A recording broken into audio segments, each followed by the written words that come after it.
Instinto criminal. Con las mentes más crueles, la ira más irracional y el creciente desprecio por la vida.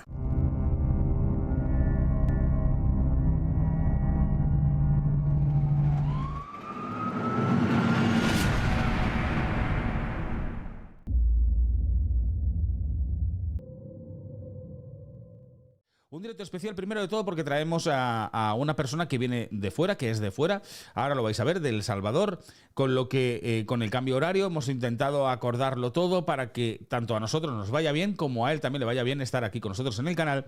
Y vamos a intentar adentrarnos en lo que viene a ser ese desconocimiento sobre la psicopatía, sobre todo hacia los asesinos en serie. Va a estar con nosotros también una invitada también muy especial, que ya ha estado en varias ocasiones con nosotros, que es Isabel. Y Isabel también nos va a nutrir de toda su digamos, inteligencia en este sentido, toda su buen hacer en explicarnos y en darnos mucho más detalles de cómo actúan estos criminales y sobre todo en cómo poder detectarlos, cómo puedes llegar a saber si una persona que está a tu lado puede llegar a ser un psicópata o no. Incluso, como bien os pone en el título, en conocer esos puntos débiles, porque como todo el mundo también tienen puntos débiles, y poder, en cierta manera, intentar desactivarlos. Pero no me quiero alargar mucho más. Lo que quiero es presentaros a las personas que están acompañándonos esta noche aquí en Darío el Rewind. Comparto ya pantalla, ya podéis abrir los micros, chicos. Ya estáis por aquí. Tenemos, como os decía, a Isabel, que la conocéis ya del canal, que ha estado ya en varias ocasiones aquí con nosotros. Buenas noches, Isabel. Buenas noches a todos. En un mundo apasionante que es el de la psicopatía, el de los asesinos en serie y en saber cómo actúan, sobre todo el desconocimiento que tenemos el resto de cómo puede llegar a actuar este tipo de personas, ¿no? Muchas gracias por acompañarnos. Unas mentes alucinantes. Exacto. Y además, hay sorpresita, mañana se estrena en directo, Isabel, en su canal. Por primera vez abres directo. Por primera vez, sí. A partir de las 10 de la noche, una vez que terminemos nosotros aquí, arranca ella en directo en su canal Instinto Criminal.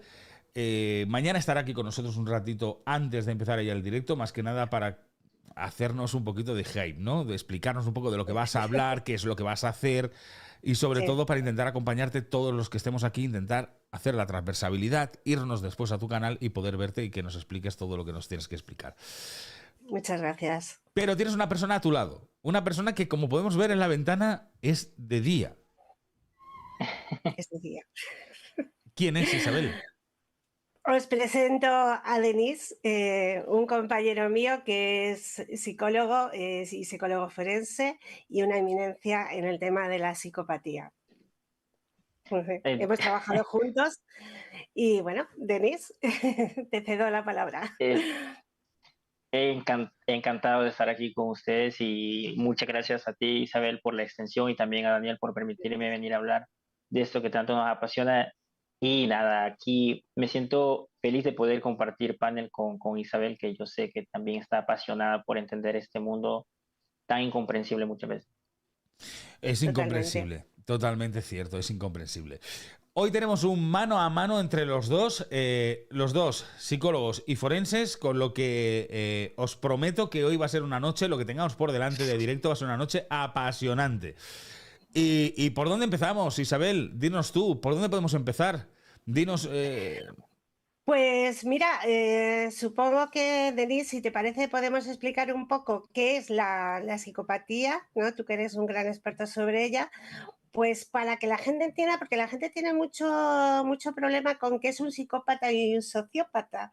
Si el correcto. psicópata se hace o no se hace, tú que eres una eminencia en el tema, te cedo la palabra. Bueno, te lo agradezco y gracias a ambos. Miren, la palabra psicópata ha tenido muchas revisiones durante la historia, ¿verdad?, de la psicología, pero esencialmente la última revisión que tuvo fue la que hicieron los psicólogos que han hecho el manual que nosotros ocupamos, que es como la Biblia del psicólogo, el DSM-5. En esa ya revisión ya aparece el diagnóstico ya no como la palabra psicópata, ¿verdad?, sino más bien como el trastorno antisocial de la personalidad.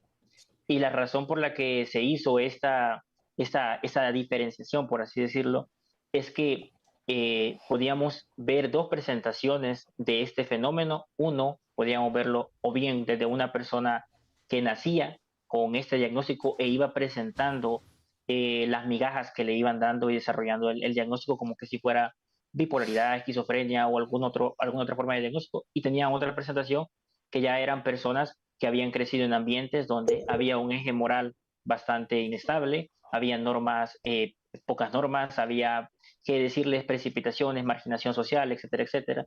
Y eso ya también expresaba el comportamiento psicopático, pero no era cosa de nacimiento, sino más bien del ambiente social, como por ejemplo tenemos las pandillas, las mafias, los narcos, por ejemplo. Entonces, que ya son ambientes sociales que predisponen a esta conducta delictiva. Entonces, a partir de ahí se hizo la diferenciación entre lo que es un psicópata y un sociópata. Pero esencialmente nosotros ocupamos para cualquiera de las dos presentaciones la definición de trastorno antisocial de la personalidad, pero en esencia una persona psicópata pues es eso, ¿verdad? Una persona con falta de arrepentimiento, un eje moral bastante bajo, conductas de parasitismo, de dependencia en un grado, llamémoslo así, disfuncional en la sociedad. Y también pues podemos ver cierta falta de empatía, que es la diferencia radical de una persona. Isabel, Daniel, estamos acá, Ujú. podemos ponernos en los zapatos de la otra persona y incluso llegar a sentir esta persona está experimentando dolor, esta persona está experimentando felicidad. Para las personas con este diagnóstico no existe la posibilidad de poder entender qué es lo que está sintiendo una persona cuando llora, ríe, etcétera, etcétera. Entonces las emociones parecen más vacías. Eso no quita que ellos no puedan aprender a teatralizarlas, fingirlas, etcétera, etcétera, pero es una de las cosas que los hace a ellos, pues, eh, coincidentemente peligroso, por así decirlo. No sé si tú agregarías alguna otra cosa, Isabel, a esa definición, estoy Sí, seguro que sí. sí. No, no, no, sí, sí. Lo que pasa es que tú crees que el psicópata nace o el psicópata se hace. Quiero decir, yo sí que estudiando todos los asesinos en serie, sobre todo, ya sabes que soy muy de los años 70, Ted Bundy, Richard Ramirez, sí que Correcto. estás viendo, sí que está, bueno, sí, porque es un poco el empiece y por qué, y también podemos decir por qué había más asesinos en serie en aquella época, ¿no? Porque empezaron las grandes carreteras de Estados Unidos, las grandes autopistas, ¿no? Donde se podían mover los asesinos de un lado a otro, pues que condados, ¿no? Iban de un lado a otro y como no tenían como te digo, esta conexión entre, esa información entre un lado y el otro, por ejemplo, veías cómo mataban en un sitio, se iban a otro y nadie se enteraba de todo ello, ¿no? Entonces, Correcto. eso que te digo, el comportamiento que tenían ellos, te das cuenta, Ted Bundy, Richard John Ramírez, que le Gacy. mataron, John Gacy, Ed Kemper, que para mí también este grandullón de 2 metros que llama a la policía para decir que no es mentira, que no es broma, que he matado a mi madre, que me caes a detenerme, ¿no? Todas Correcto. estas gentes todas estas personas que yo te he dicho, y luego vamos a hablar un poco de los temas actuales. Ujú. ¿Tú crees? O sea, yo estoy convencidísima, por ejemplo, lo de Ted Bundy, ¿no? Ted Bundy era a un niño que por aquella época, en los años 40, en los años que nace él, era muy malo tener un hijo. La madre se queda embarazada soltera. Ahí hay dos versiones, el que la madre es abusada por su padre, se queda embarazada, y otra es que tiene una relación con otro señor casado y el señor cuando le dice que le está embarazada, cuando están a punto de ejecutar a Gandhi, la madre, según dicen, porque claro, esto es que tampoco lo podemos saber al 100%, la madre le dice que el padre había sido su abuelo, ¿no? Por todo esto. Vale. Lo que pasa es que Bundy, al tenerlo en la casa de madre soltera de Elizabeth Land, le dice, le dejan en adopción 3 meses. Ahora, te voy a preguntar, ¿tú crees que si Bundy le hubieran adoptado una familia normal, con unos valores, no, unos valores que no tenía su familia, porque la verdad es que Bundy tenía una familia súper trastornada por ambas partes? ¿Tú crees que Bundy hubiera sido el asesino cruel y sádico que fue, por ejemplo? Todavía no respondas, Denise. Excelente. Todavía no respondas, Excelente, Denise. excelente. Responde ahora en un segundo. Quiero decirle a todos los que estéis en el chat que si queréis hacerle alguna pregunta, porque veo que hay preguntas que están por el chat y no quiero que queden en vacío, porque hay preguntas que son muy interesantes, podéis enviarlas al 643-883-203, ya sea mediante una nota de audio o sea por escrito. Nos enviáis esa pregunta que queréis hacer al 643-883-203 y tanto Isabel como Denise os responderán. Lo digo más que nada para que no queden en vacío, porque hay preguntas que son muy interesantes y no me gustaría que... Porque el chat va para arriba, va para abajo y no me gustaría que se perdieran, ¿vale? Dicho eso, Excelente. perdona, Denise, ahora sí. Excelente, no. Muchísimas gracias. No, excelente pregunta. Creo que es una de las preguntas que todos nos hemos hecho, ¿verdad? De esta aparición de estos monstruos. Tú lo acabas de decir, esa época fue bastante, dejó esas secuelas. Y también si le agregamos, era la época de la posguerra, una época en donde veníamos precisamente, en donde la misma sociedad había cultivado a los psicópatas para mandarlos a otros países a pelear guerra, ¿verdad? Entonces, estas personas luego tenían hijos que habían heredado pues esas predisposiciones genéticas al comportamiento agresivo, al comportamiento delincuente, al bajo eje moral, ¿verdad? Que necesitaríamos en una guerra, porque si yo imagino una guerra con una metralleta a punto de matar a alguien, yo no tendría los escrúpulos de poder hacerlo. Sin embargo, una persona psicopática pues sería el mejor soldado, ¿verdad? Y esa es la razón. Creo que lo mencioné en otro directo de por qué a este fenómeno de la psicopatía muchas veces se le llamó el gen del guerrero, ¿verdad? Porque en esas Sí. situaciones pues ellos son importantes. Entonces, respondiendo a la pregunta que tú me haces, yo creo que Ted Bundy específicamente, si hubiera crecido en un ambiente inmaculado, que es prácticamente demasiado idealista en una sociedad marginal o una sociedad que está al borde, una sociedad en la inseguridad financiera, etcétera, etcétera, ¿verdad? Sería bien difícil de encontrar un modelo inmaculado. Sin embargo, uno de los grandes investigadores del gen del psicópata como tal, él se encontró el gen del psicópata a sí mismo, pero obviamente él no es un delincuente, ¿verdad? Él, gracias al cielo, pues Sí, creció en una claro. familia correcto, creció en una familia buena y donde se le inculcó una moralidad. Y él dice, ¿verdad?, que tiene ciertas tendencias a ser impulsivo, arrebatado, temerario, pero nunca ha salido fuera de la media a tal punto de cometer un delito. Entonces, la definición como tal actual que tenemos de la mayoría de investigadores es que debe haber por lo menos un detonante, y ese detonante es el trauma psicológico, ¿verdad? Y ya para hablar del trauma psicológico creo que necesitaríamos un directo entero, ¿verdad, Isabel? Pero Sí. para definirlo como tal, qué es, etcétera, etcétera, ¿verdad? Pero sí se espera que haya habido alguna forma de trauma psicológico, como la hubo en Jeffrey Dahmer, como la hubo específicamente en el caso que tú mencionabas, ¿verdad? En la mayoría de casos específicos ha habido en Ed Kemper, obviamente, el trauma psicológico de que él estuvo expuesto desde muy pequeño. Entonces, esperaríamos que ese detonante activa esa predisposición genética y los vuelve específicamente agresivos, peligrosos, temerarios. Y es lo que esperaríamos ver en una persona psicopática. Entonces, ahora, si me preguntas a mí, ¿se hace? Pues por supuesto que sí, yo te he dicho, te acabamos de decir, las mafias pueden crear a sus propios sociópatas, ¿verdad? Yo puedo estar, de hecho, algo bien interesante porque si ustedes se dan cuenta, la mafia se llamaba a sí mismo familia, ¿verdad? La familia decían. Y de La hecho aquí las familia. pandillas también se llamaban familias, así. Sí. Y si te das cuenta, cuando yo pienso en mi familia, para mí no es difícil pensar que yo daría la vida por ellos, que yo mataría por ellos, que yo por defenderlos los haría lo que sea, ¿verdad? Yo me saltaría las normas porque para mí mi familia es muchísimo más importante que las normas. Entonces, en cierta manera, también este comportamiento psicopático puede manufacturarse artificialmente, ¿verdad? Por así decirlo, y no solamente nacer. Ahora, quizás la diferencia es que una persona que nace ya puede ser peligroso en un ambiente, entre comillas, armonioso, ¿verdad? Ya puede ser un delincuente potente, un psicópata agresor sexual, puede ser un psicópata ya estafador, puede ser cualquier otra manifestación de esta presentación de la falta de moralidad y falta de empatía, ¿verdad? Claro, porque Pregunta, hay que tener claro que no todos los psicópatas son asesinos. O sea, eso quería hacer, que era la pregunta del millón. Porque una persona sea psicópata no quiere decir que vaya a ser un asesino en potencia.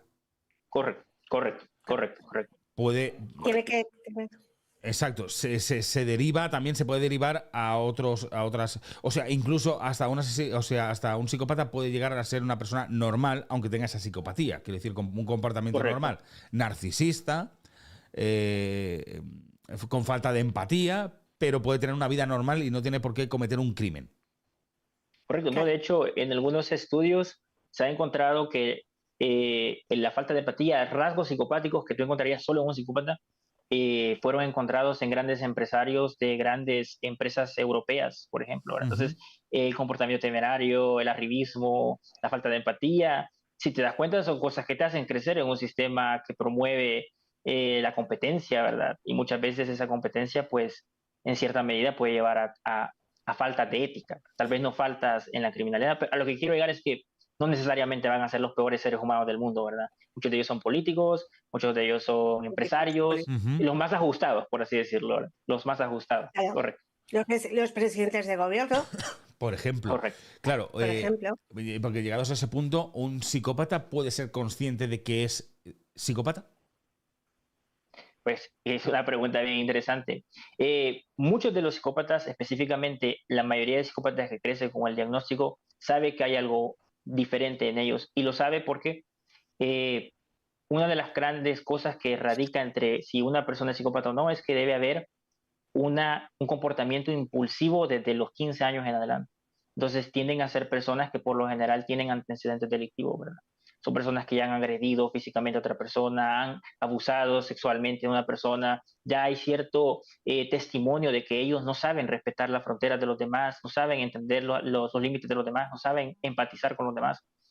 Entonces, en cierta medida, ellos se dan cuenta de eso. Creo que el problema es que eh, yo creo que estamos llegando a un punto en la sociedad, específicamente con series como Narcos, con series que, incluso los Peaky Blinders, por ejemplo, que es una serie que a mí me encanta, pero se llega a la romantización de los psicópatas, a que estos comportamientos en realidad son ajustados y merece la pena ser replicados en nuestra vida a día.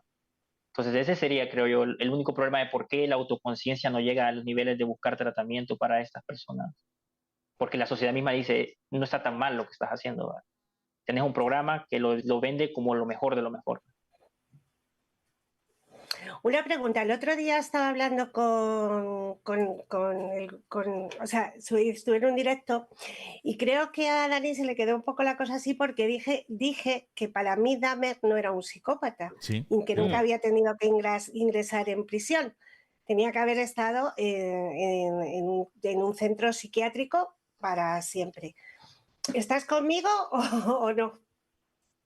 Pues mira, Dahmer es un caso específico porque era un cóctel de enfermedades mentales increíbles. Y en lo que sí estoy de acuerdo, en lo que tú acabas de mencionar, es que si Dahmer se hubiera tratado el trastorno limítrofe de la personalidad que seguramente tenía, el trastorno esquizotípico de la personalidad que seguramente tenía, el trastorno de ansiedad que seguramente tenía, el grado del espectro autista en el que seguramente se encontraba, estoy seguro que si él, por picas que hubiera tenido del trastorno de psicópata, él no hubiera terminado delinquiendo. En eso estoy de acuerdo. O sea, había una necesidad de haber atendido otras cosas antes de atender la psicopatía para que él estuviera más sano y no le hubiera hecho daño a nadie. En ese sentido estoy de acuerdo. Correcto. Esas enfermedades mentales. Yo creo que debería de haber terminado en un centro psiquiátrico, porque en la cárcel, además, hablando con otros profesionales que meten a estas personas en la cárcel, por ejemplo con Borja, dicen que esta gente que tiene este grado en la cárcel empeoran. Sí, correcto, correcto. De hecho, tú lo ves en los estudios, el trastorno antisocial de la personalidad empeora en las cárceles. Correcto, correcto. Perdona, Dani. No, decía que Dahmer es un caso curioso entonces, porque Dahmer era un cóctel Molotov, su cerebro era un cóctel Molotov. Correcto. Entonces, Dahmer, como bien decís, primero tiene que haber sido tratado pues de esa bipolaridad a lo mejor que tenía, y eso a lo mejor llegó a desencadenar que luego hiciera todo lo que hizo. Pero hay una cosa curiosa, que Jeffrey Dahmer también sentía placer por lo que hacía. ¿Vale? Porque el coleccionar partes del cuerpo como hacía, porque al final lo que hacía Dahmer también era coleccionar la cabeza por un lado, luego metía en cubos, metía partes del cuerpo para que se deshaciera. O sea, también era todo muy extraño. Y sí, puede llevar a que tuviera una locura, ¿no? Pero esa locura que él tenía puede desencadenar una psicopatía también. ¿O son temas diferentes? Es que, mira, por ejemplo, la psicopatía que tú acabas de decir, en el caso Por ejemplo, lo que tocaba de decir de que él coleccionaba las partes de los cuerpos. Ujú. La noción o la hipótesis a la que se llevó luego que los investigadores hicieron una evaluación psiquiátrica de él y luego de los testimonios que él mismo dio, es que él había desarrollado un pensamiento mágico sobre las partes que coleccionaba. Entonces había desarrollado una fijación de tener un poder mágico al poder consumir incluso a las personas porque Exacto, él pues se era caníbal, alimentaba de ¿verdad? ellas. Correcto. Entonces también las piezas que él coleccionaba, bueno, de hecho él está, creo que escribió en uno de sus diarios que él quería coleccionar, no me recuerdo, tal vez Isabel, estoy seguro que se debe recordar específicamente, quería coleccionar 4 cabezas para poder hacer replicar la escena de Darth Vader en una de las películas, ¿verdad? Porque Sí, eso le iba, sí, correcto, era fan de Star Wars, sí que sí. Y correcto, luego aparte, él consumía la carne, hacía canibalismo porque necesitaba no sentirse solo por el abandono que había tenido cuando era pequeño, que es, su madre se va, el padre se va y él con una edad de jovencito le dejan solo.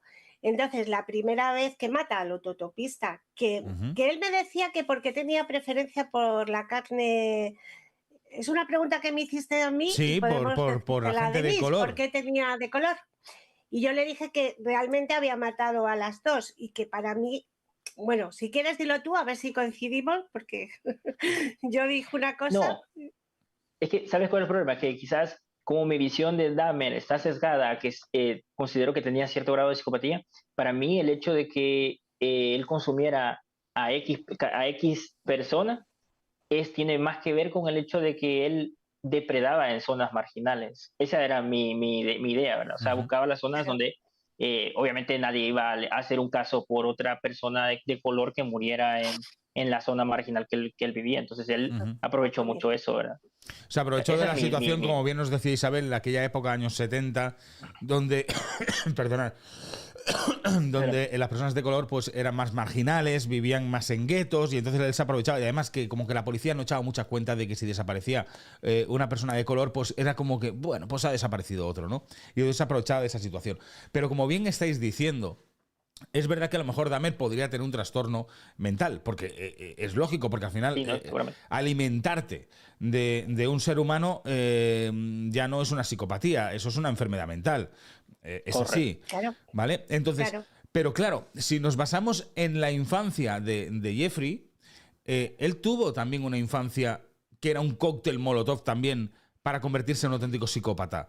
La madre lo Totalmente. desatendía, el padre le echaba la culpa de todo, veía malos tratos del padre hacia la madre. O sea, claro, eso, según decís vosotros, los psicólogos, y aquí ya han pasado unos cuantos que todos coincidís en lo mismo, desde muy pequeñito es la base para que se pueda pasar a ser una persona, un psicópata, por ese ambiente que ha podido vivir desde la infancia, ¿no? Y Correcto. Jeffrey tenía todo, absolutamente todo para convertirse en un auténtico psicópata también. Claro, y Correcto. claro, ese apego emocional, ese apego emocional, ¿verdad? Tan importante que hay que dar a nuestros hijos, ¿verdad, Denise?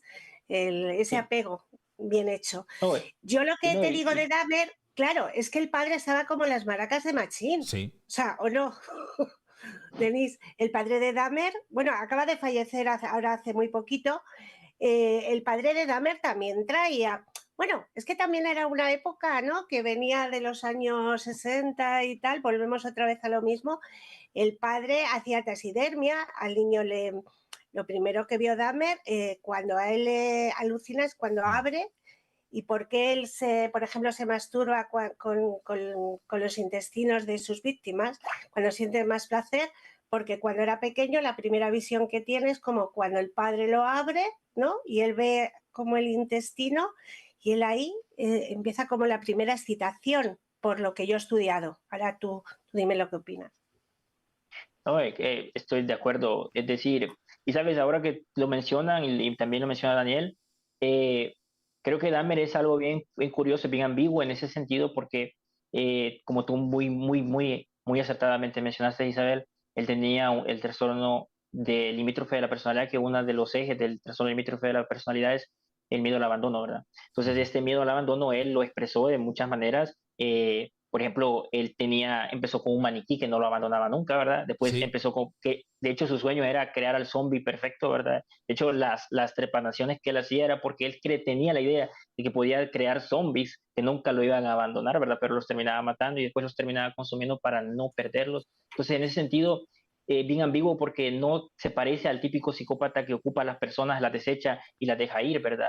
En ese sentido, pues llamaríamos quizás a Dahmer un caso extremadamente complejo. Extremadamente especial.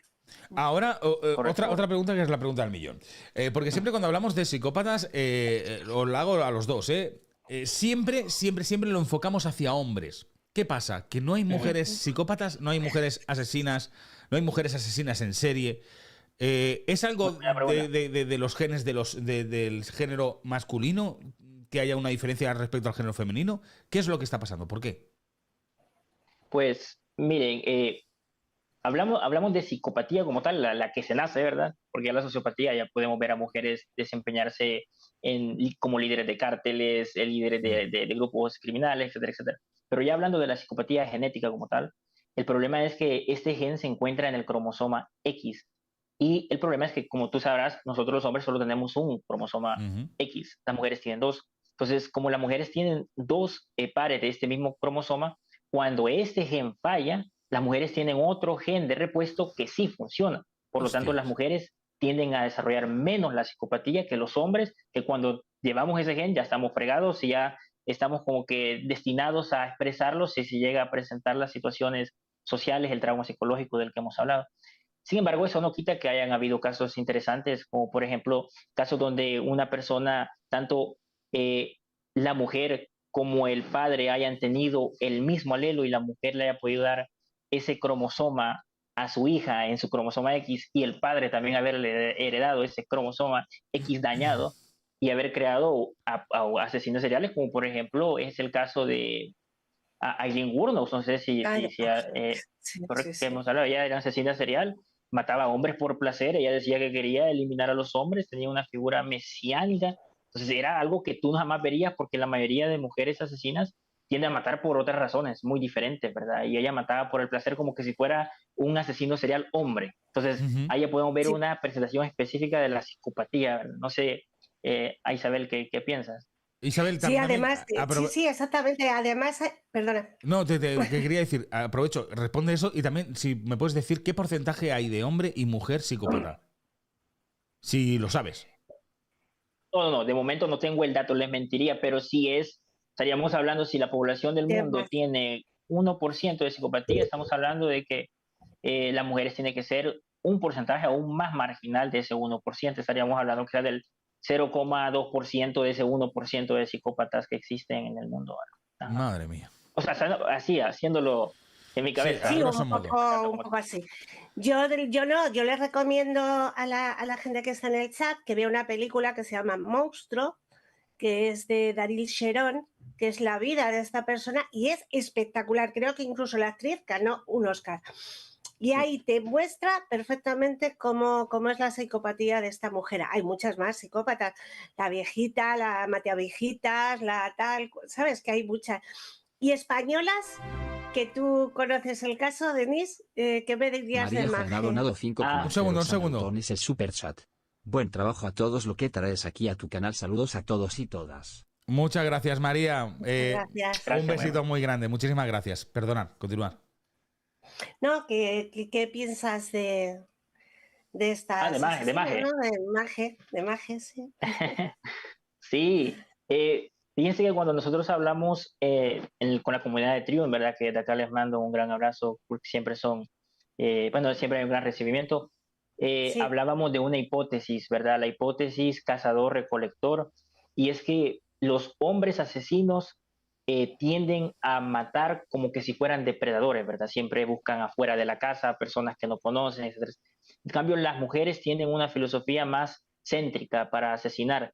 La mayoría de mujeres psicópatas mata a sus amigos, mata a su pareja, mata a hijos, porque no tiene el eje moral, ¿verdad? Entonces, lo que veríamos en esta presentación de asesinas o de psicópatas, mujeres como tales, es eso, ¿verdad? Un patrón de daño colateral tanto en sus relaciones interpersonales, desechan a las personas, las ocupan, múltiples relaciones y encima, pues, esa presentación de Maje, que es un caso bien específico, que me parece una mujer extremadamente maquiavélica e inteligente y astuta, y que trató de Totalmente. ocupar su psicopatía manipulando a todos los que tenía encima, ¿verdad? Entonces, eso, con cero arrepentimiento, cero que repudio de lo que estaba haciendo. Entonces, es bien interesante, la verdad, estudiar a las mujeres, y de hecho, desde mi pensar, porque obviamente no he podido ver estudios que hayan podido analizar esto, pero a mí me preocupa mucho que debe haber un gran subregistro de asesinatos que no se toman en cuenta, porque la mayoría de mujeres asesinan con métodos bien que minuciosos. O sea, no son personas que asesinan como por ejemplo los hombres que asesinan con cuchillo, con arma blanca, Ujú. etcétera, etcétera, sino que asesinan con veneno, ¿verdad? Entonces, yo imagino que debe haber un gran subregistro Son más de limpias. mujeres que asesinan. Correcto, Son más correcto, limpias que asesinan. asesinando. Correcto, correcto. Entonces, pues debe haber ese subregistro, y hasta que ese subregistro no se pueda meter a la estadística, no sabremos con certeza realmente cuál es el porcentaje así específico, ¿verdad? De asesinas existen, pero es una Sí, pregunta interesante. como lo de la Guardia Urbana, un poco Exacto, como Rosa el Ah, Peral. perfil de Como Rosa Peral. como Rosa Peral, sí, es el perfil un poco. Maje y ella son como las dos grandes psicópatas españolas, ¿no? Mm. De correcto. este momento, de este momento.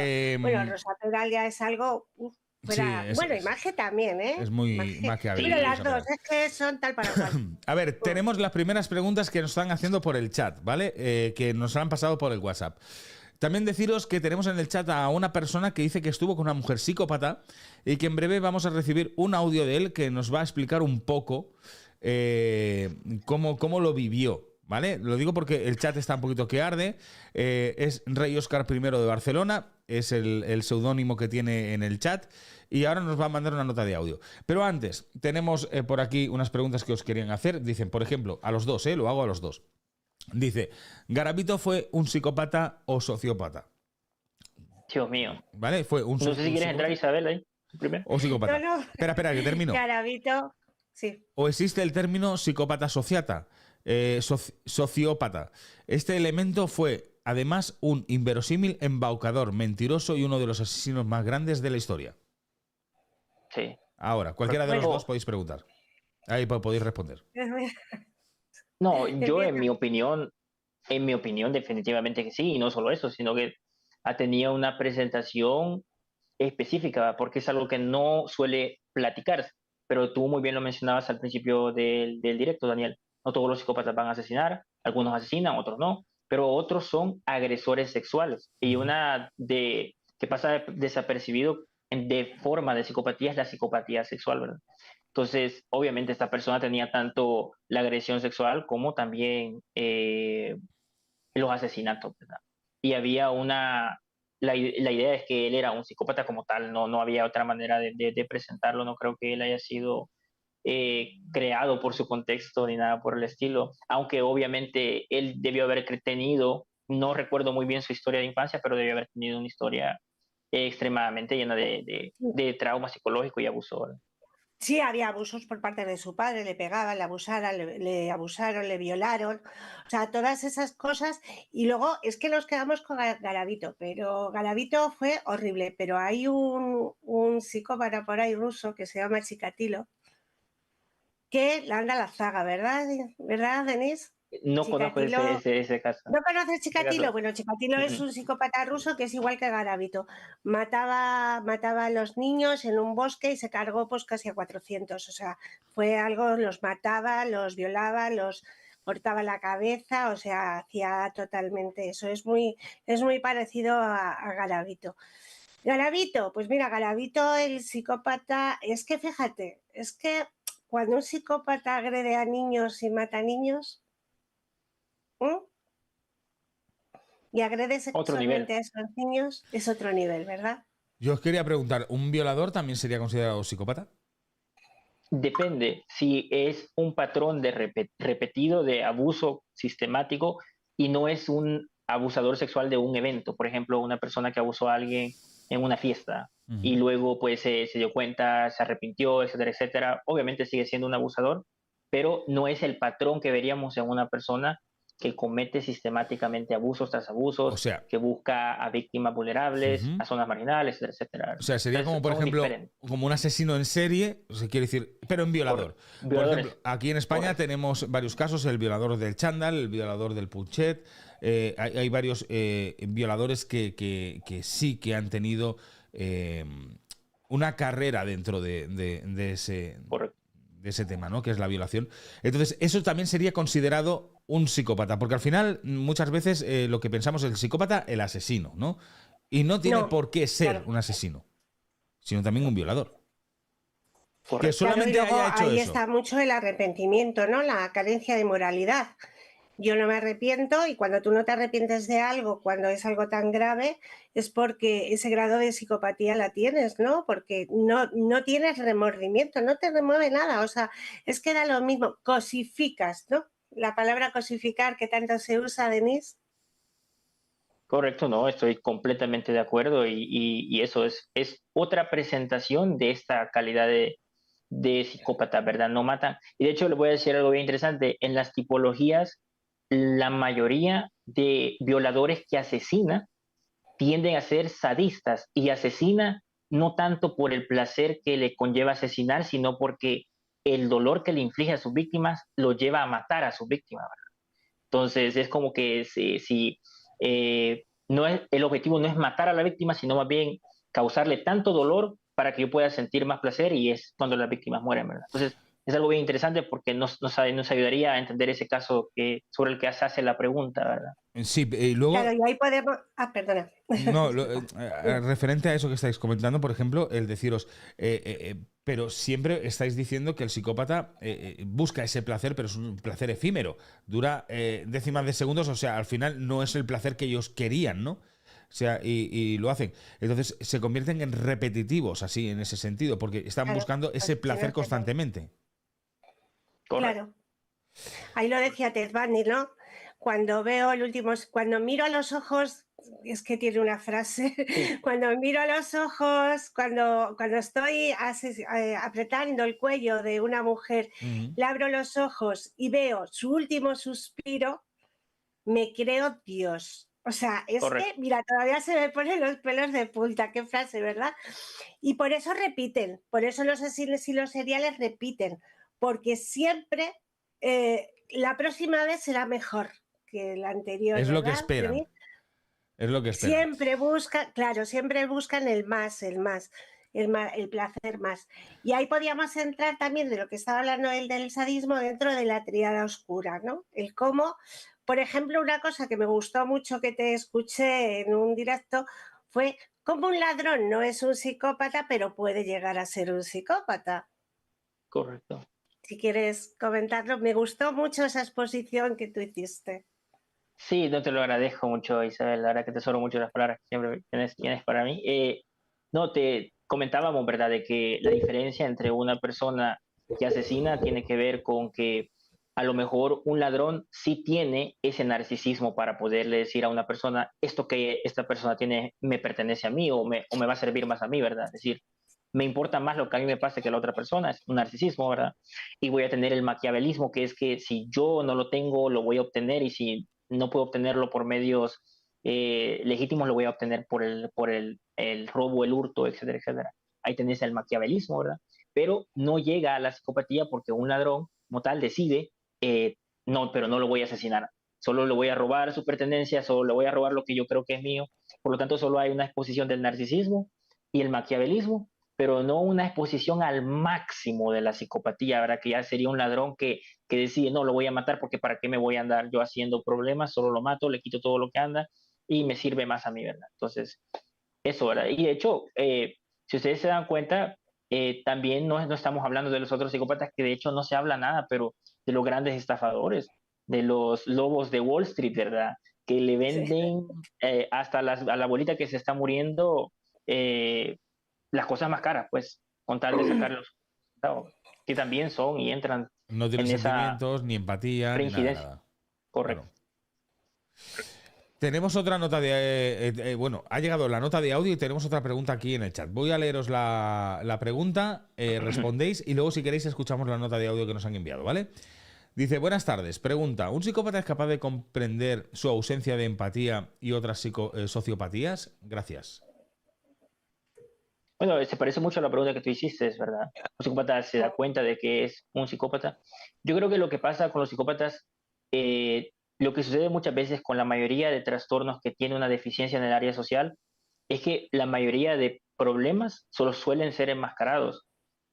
Obviamente, no quiero decir ni por cerca que una persona que está en el espectro autista va a tener los mismos problemas que una persona psicopática, obviamente que no, pero una persona que está en el espectro autista tiene dificultades en el área social y una de sus soluciones para esa deficiencia en el área social es aprender a enmascarar las interacciones sociales, aunque él sí tiene empatía, si quiere a los demás, si puede amar, si tiene moral, tiende a enmascarar las conductas para poderlas sobrellevar. El psicópata no es diferente en ese sentido, la única diferencia es que él aprende a enmascarar siempre para sacar un rédito de lo que está haciendo, sacar un propósito, un gusto, un disfrute. Entonces, creo que se dan cuenta y creo que aprenden a explotar precisamente eso, ¿verdad? En la manipulación. De hecho, si ustedes, no estamos hablando de eso, ¿verdad? Pero si tocamos el checklist para saber si alguien es psicópata, que es el checklist de Robert Hare, ahí está claramente, ¿verdad? La manipulación como tal, son extremadamente manipuladores.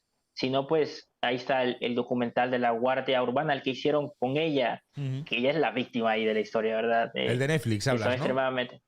Sí, correcto. Porque hay otro documental que es mucho mejor. Sí. Que es el que se hizo, lo hizo Carles Porta, que es el de Crims. Ese es muchísimo mejor. Buenísimo. Son 4 episodios. Primero es desde la parte, o sea, primero es el relato de la policía, de los Mossos, qué es lo que pasó. El segundo es la versión según Rosa. Tercero es la versión según Albert. Albert. Sí, Albert. Sí, Albert. Y cuarta es lo que dice el jurado, ¿no? O sea, la verdad, según llaman, la verdad.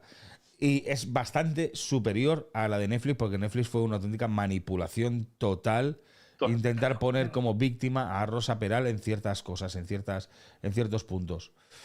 Bueno, ahí te puedo ya hablar del documental de Mario Biondo de Netflix. O sea, por ejemplo, blanqueamiento se han lucido. Total. Sí, se han lucido. Bueno, yo que dentro de poco, porque dejé un poco lo de Mario Biondo, el documental de Mario Biondo, porque me empecé a hacer el de Daniel Sancho. Pero es que vamos, o sea, es que Óscar Tarruellas, ¿lo conoces? Sí. El criminólogo. Vale. Óscar, que hizo el peritaje Mosso de Escuadra. Mario, era mozo de escuadra y luego se hizo criminólogo sí. Y es perito judicial en criminología. Y él trabajaba con la familia de Mario Biondo. Y ahí, o sea, el blanqueamiento que se le hizo a Raquel Sánchez Silva en Netflix fue, vamos, vergonzoso. Lo mismo que pasó con lo de Rosa Peral en Netflix. Fue lo mismo, un blanqueamiento total. Vamos a escuchar la nota de audio de Óscar Rey Barcelona, ¿vale? A ver qué nos dice. Recordar que este chico dice haber estado con una psicópata, de haber mantenido una relación con una psicópata. Y vamos a ver qué nos dice. Qué duro.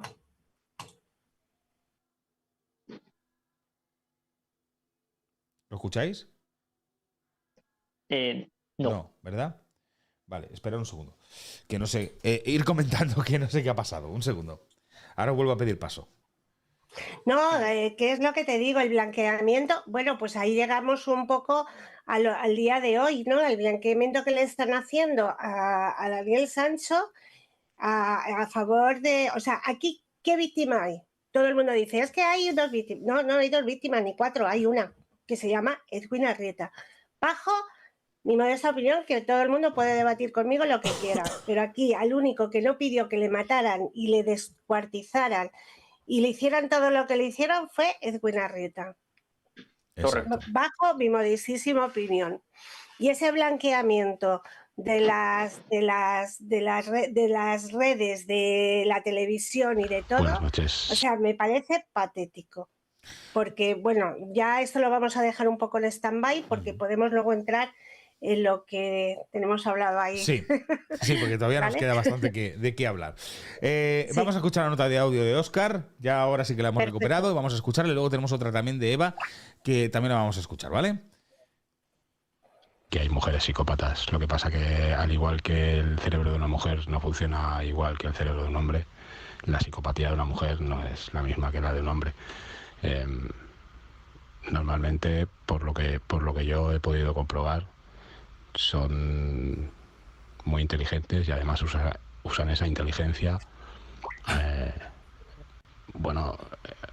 sabiendo lo que son y en su beneficio. Además,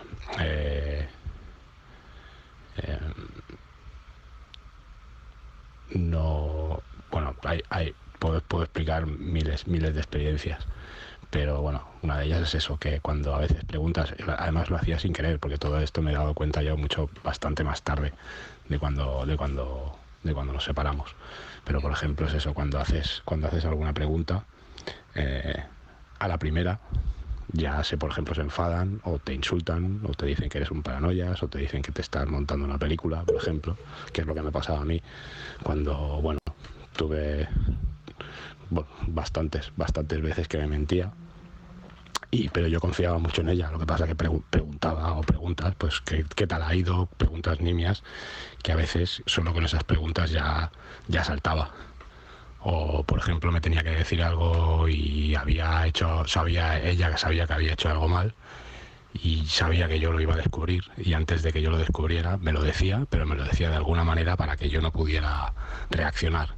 Por ejemplo, pues llamaba a gente y a lo mejor pues una de las veces me tuvo que explicar una cosa que yo iba a descubrir, que yo me di cuenta que luego iba a descubrir, pero se trajo gente a casa cuando no invitábamos gente normalmente a casa. Y se trajo gente a casa, vino su hermana con un amigo, en fin, y me explicó, me lió,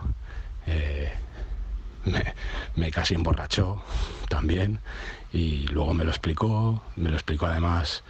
Me llevó a la cocina, señaló el calendario sin ningún motivo y me lo explicó, y mientras me lo explicaba señalaba el calendario, por ejemplo, y como está, ya te digo, o sea, es que puedo explicar muchísimas, es que era tremendo. Sí, preguntas así o cosas así. Incluso me llegó a agredir, me llegó a agredir cuando se dejó una vez el teléfono abierto, lo miré por curiosidad y vi ciertas cosas que no tenían que estar y que no tenía que haber visto, y se puso increíble, se puso loquísima. Pero pasa que la amaba con toda mi alma y se lo perdonaba todo. Tremendo. Un psicópata, cuando se ve contra las cuerdas, ¿cómo actúa? Cuando se da cuenta de que lo están pillando, ¿cuál es su modus operandi? Pues en el caso de lo que él menciona, pues, bueno, antes que nada quisiera decir una cosa, que es algo muy interesante. Por lo general, tanto el narcisismo como la psicopatía tienden a ser diagnósticos que son más diagnósticos satélites, en los que uno hace el diagnóstico por las víctimas que dan el testimonio de lo que les ha pasado. Es raro ver a una persona narcisista o a una persona psicopática buscar atención psicológica y ser diagnosticada, aunque obviamente pasa. Entonces, muchas veces lo único que nos queda para identificarlos es el testimonio de sus víctimas. Ahora, él hablaba mucho de cómo ella minimizaba siempre que él preguntaba. Eso es una conducta, es una forma de abuso psicológico y se llama gaslighting, que es voy a minimizar todo lo que estoy haciendo mal. Si yo me equivoco, le voy a decir, no, que está en su mente, que él es un celoso, que él está pensando de más, etcétera, etcétera, ¿verdad? Entonces, esa clase de abuso psicológico tiende a ser parte de ese repertorio que una persona tanto narcisista como psicópata puede tener, pero ahí habría que ver, ¿verdad? Si era una persona narcisista o una persona psicopática, porque a veces los dos diagnósticos se traslapan bastante en ese sentido, y los dos hacen esa misma clase de conductas. Y otra cosa que hacen especialmente con mujeres narcisistas, que son las mujeres narcisistas vulnerables, tienden a victimizarse siempre que son arrinconadas. Tienden a decir es que no te fui infiel, sino que me abusaron sexualmente, no, ese tipo de cosas, ¿verdad? Siempre ponerse ellas como contra la víctimas. espada y la pared, de decir que ellas han sido las víctimas de la situación o voltear el problema, ¿verdad? Y decir que realmente no habían hecho nada malo, que siempre son juzgadas, etcétera, etcétera, ¿verdad? Un sinfín de cosas, ¿verdad? Que pueden decirse, pero eso ya es cuando ya tenemos esa parte del narcisismo y la psicopatía como tal. Y otra cosa que también hacen muchísimo, especialmente mujeres narcisistas y hombres narcisistas también, es que tienden a ocupar una cosa que se llama futuro falso, que es decir a las personas que todo va a cambiar, que no te preocupes, esta vez sí va a ser mejor, esta vez, mira, voy a hacer las cosas bien, te prometo que esta vez sí las cosas van a salir como las hemos estado planeando, dame un par de semanas, etcétera. Entonces es un futuro falso que nunca llega para poder tener siempre a las personas que están atrapadas y tristemente la mayoría de personas que caen víctimas de estas relaciones son personas que también requieren atención psicológica porque son personas con una alta codependencia emocional, con muchos problemas de fondo, en donde ellos se abrigan precisamente en las personas menos indicadas y desarrollan algo que llamaríamos el apego ansioso, ¿verdad? Como tal. No sé si Isabel desea entrar ahí y hacer otra consideración. No, sí, sí, aparte que también lo que te digo es la mentira, la mentira constante, la manipulación, lo que tú decías, ¿no? Volver la tortilla y hacer ver que tú eres el culpable de esa situación. Tú no me cuidas y yo lo hago porque tú no me cuidas. Y ahí podríamos entrar lo que decíamos antes, dentro de la tríada oscura. O sea, quiero decir, soy narcisista, maquiavelismo para buscar el fin, ¿no? Que el fin, el hecho justifica el fin, hago todo lo que sea para justificar el fin, y luego el remordimiento que el remordimiento que ella tiene, si ella no tiene remordimientos, ahí lo tendríamos, ¿no? Y luego, claro, ahí tendríamos lo que es la tríada y estaría dentro de la psicopatía. Probablemente por lo que dice él, marca un patrón bastante, ¿no? Marca, por lo que él cuenta, es un patrón bastante de que ella podría tener ese componente de narcisismo y psicopatía, ¿no? Vamos a escuchar el segundo audio, que es de Eva. Vamos a ver qué nos dice. Óscar, muchas gracias por habernos mandado el audio y habernos contado tu historia. Quiero recordarte, Óscar, que el viernes estaremos aquí en directo también con un tema muy potente, que es el de amores psicópatas. Y tendremos aquí también a dos psicólogos que van a tratar, uno femenino y otro masculino, también para tratar los puntos de vista, y además tendremos una historia también que estará en directo, también nos contará cómo ella ha vivido una situación con un psicópata, un amor psicópata, un amor tóxico, y estará aquí el viernes también para contarlo. O sea, no te lo pierdas porque seguramente te verás reflejado en muchas cosas de las que tú has podido vivir, en lo que el viernes nos puedan contar aquí y podamos analizar. Vamos a escuchar a Eva a ver qué nos dice en su nota de audio. Hola, buenas noches. Bueno, soy Yuka del chat. Quería preguntaros, que lo he hecho por el chat, pero bueno, normalmente los asesinos en serie, psicópatas, suelen ser impotentes, porque bueno, yo hace años seguía mucho la serie de Mentes Criminales y normalmente siempre tenían impotencia, o bueno, eso es lo que se entendía, o es que su placer sexual no es suficiente con el normal y tienen que buscar esa es la duda que tengo. Bueno, muchísimas gracias, Isabel, un gusto escucharte y por supuesto bienvenido todo el mundo al canal. Potente la pregunta. ¿Son impotentes? Buenísima pregunta. Yo creo que aquí lo que hay, y es una excelente observación que se hace, específicamente estamos hablando de asesinos en serie. Entonces estamos hablando de personas que reinciden en el comportamiento delictivo de cometer el delito. Y desde que se estudió a los asesinos seriales, desde un principio se habló de un fuerte componente sexual a la hora de cometer sus delitos. Entonces, el problema aquí es que estas personas trascienden lo que nosotros llamaríamos el fetichismo, allá llevarlo a una forma de parafilia, ¿verdad? Porque el fetichismo es algo normal que todos los seres humanos pueden tener en cierto grado, pero ya la parafilia ya tiende a ser de qué manera yo solo puedo disfrutar o excitarme sexualmente si está en este contexto, ¿verdad? Y en el caso de los asesinos en serie, pues una de las grandes cosas que a ellos siempre les provoca placer es la sumisión a sus víctimas, el dolor, el sentirse por encima de los demás, etcétera, etcétera. Entonces, no es tanto que ellos sean impotentes, sino más bien que ellos tienen un grado de parafilia o un componente sexual que está completamente desviado, específicamente en los asesinos en serie, ¿verdad? Que les hace a ellos solamente excitarse cuando hay este contexto de asesinato y eso, ¿verdad? Y es por la razón por la que muchos de los asesinos en serie, hombres, se les agregó este componente sexual, ¿verdad? Porque sí había una excitación post-asesinato, ¿verdad? Muchos de ellos se masturban cuando ellos cometen los delitos, solo de pensarlo, ¿verdad? De hecho, es una de las razones por las que se cree que ellos vuelven a ir a la zona ¿cómo se dice? A las escenas del crimen, ¿verdad? Para volver a sentir ese furor y y esa es la razón, esa es la hipótesis, una de las hipótesis es que esa es la razón por la que ellos se llevan souvenirs, ¿verdad? Para poder recordar el momento de esa víctima, les robé un arete, un collar, etcétera, etcétera, pero es como para que ellos puedan aplicar placer sexual sin tener que asesinar, pero siempre recordando ese momento donde ellos le arrebataron la vida a otra persona, pero la verdad que es una muy buena pregunta.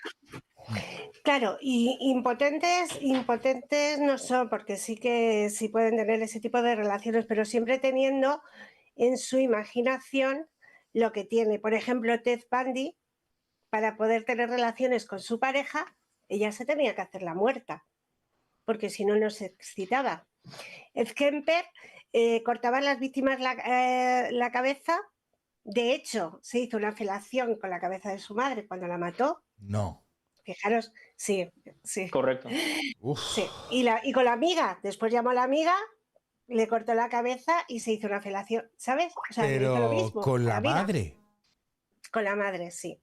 Y la lengua, le cortó la lengua y se la metió en la trituradora de comida, ¿no?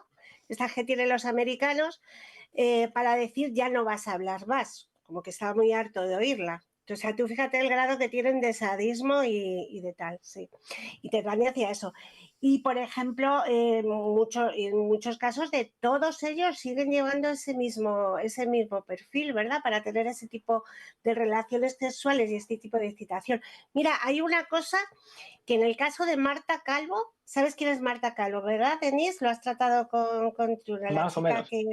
Vale, tú sabes que este chico al que cogen y lo cogen gracias a la madre y bueno, que Marta hayan hecho lo que le hicieron y matarlos, si era la que los mataba metiéndole en la vagina cocaína pura, adulterada. Joder. Vale, escucha una cosa, este tipo de asesino nunca dice dónde está el cadáver de Marta Calvo, ¿vale? Y gracias a Marta, gracias a la pobre Marta, se ha descubierto de que había muchas más víctimas, que este tío era un asesino en serie depredador, pero que no le habían pillado nunca, ¿no? Pues como BTK, Green River, toda esta gente, ¿vale? Ahora mi pregunta es, ¿tú crees? A ver, yo la teoría que tengo es, él no dice dónde está Marta, porque tú puedes creer que él pueda tener ese cementerio de víctimas que tenía Bundy, que iba a practicar sexo con las víctimas muertas que él tenía, incluso dormía con ellas un tiempo después. Y era como su cementerio particular donde él iba a practicar ese tipo de sexo con las víctimas. ¿Crees que, por ejemplo, el de Marta Calvo, yo creo que él no dice dónde está Marta Calvo, no Marta del Castillo, cuidado, no nos confundamos de Martas. Marta Calvo no dice que dónde esté porque puede que sea un símil Ted Bundy que no dice dónde están el resto de las víctimas, porque él nunca ha dicho dónde están las víctimas. Puede ser que tenga su propio cementerio, no cementerio, es como su propio altar, ¿no? Porque las tenían como la tenía como un altar, ¿no? Pues es interesantísima tu hipótesis. La verdad que es completamente plausible y puede ser una de las grandes explicaciones de por qué no se ha dicho, ¿verdad?, a dónde están esos cadáveres. Pero teniendo en cuenta el contexto de que era un asesino en serie, es seguramente que los tiros van por donde tú dices, seguramente. ¿Verdad? Que tengan como su altar, porque Bundy tampoco lo dijo. Lo que pasa es que él donde lo tenían era una zona donde unas personas iban talando los árboles y tal, Y bueno, las encontraron y ahí es cuando encontraron bueno, las partes de la cabeza, la mandíbula, porque oye, también los de la zona ya habían hecho, los animales de la zona ya habían hecho su cometido, ¿no? Claro. Que era dejarlo en los huesos. Pero yo creo que el tema de Marta Calvo, fíjate, va por ahí, no sé por qué. Excelente hipótesis, la verdad. Isabel, Me parece plausible. Un poco estudiando, porque ya sabes, como yo estudio los asesinos de aquella época, los pongo en esta época. Correcto. Y es un poco así. Isabel, querías que nos fuéramos adentrando también en otro tema, también dentro de lo que viene a ser la psicopatía. Sí, de Daniel Sancho. Exacto. Sí. Bueno, lo primero, si quieres, Denise, dar un perfil, que sé que tienes un perfil parecido al mío en Daniel Sancho, el por qué él comete presuntamente bueno, él ha dicho que lo había hecho, pero bueno, luego se retractó y toda esta historia. Pero vamos a explicar psicológicamente el por qué pensamos que puede ser culpable según nuestra perspectiva psicológica. Uy, que sé que tienes una teoría maravillosa. Espera, que eso merece la pena poneros a vosotros dos en pantalla completa. Un segundo, que os voy a poner a pantalla completa porque la explicación creo que merece la pena. Un segundo. A ver.